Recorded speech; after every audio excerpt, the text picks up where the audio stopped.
میرے عزیز دوستوں اور بزرگوں اور ماں اور بہنوں، یہ محبتیں جب حدود اور قیود کے مطابق ہوں، شرعی حدود کے مطابق ہوں، تو یہ محبتیں باعث ثواب ہیں، یہ محبتیں باعث اجر ہیں۔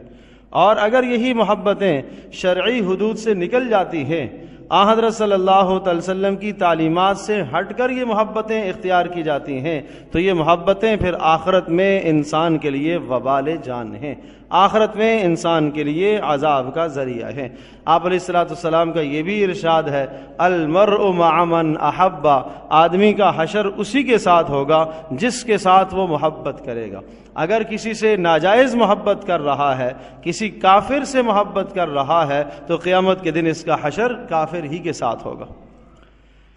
ایک صحابی نے پوچھا، اللہ کے رسول، قیامت کب قائم ہوگی؟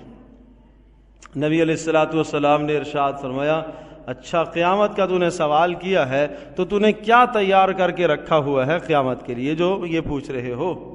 انہوں نے کہا، اللہ کے رسول،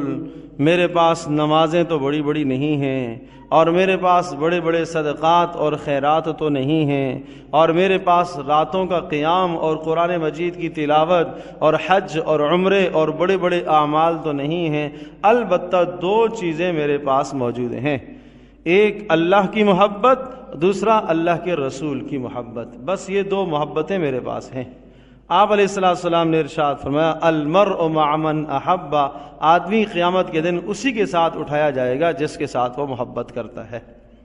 تو اگر آپ کی محبت اللہ کے رسول کے ساتھ ہے تو ارشاد فرمایا پھر آپ کا حشر بھی قیامت کے دن اللہ کے رسول کے ساتھ ہی ہوگا۔ صحابہ کہتے ہیں، ہمیں حضرت صلی اللہ علیہ وسلم کے اس ارشاد اور اس فرمان سے جتنی خوشی ہوئی ہے، اس سے پہلے کبھی کسی بات سے اتنی خوشی نہیں ہوئی جتنی آج خوشی ہوئی ہے۔ نبی علیہ السلام نے فرمایا کہ المرء مع من احب، کہ آدمی کا حشر اسی کے ساتھ ہوگا جس کے ساتھ وہ محبت کرے گا۔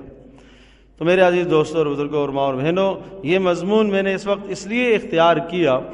کہ فروری کا مہینہ ہے، اور اس فروری کے مہینے کے وسط میں 14 تاریخ کو ایک بیہودہ رسم منائی جاتی ہے، اور جس کو محبت کا دن کہا جاتا ہے، اور یہ محض مشرکانہ رسم ہے۔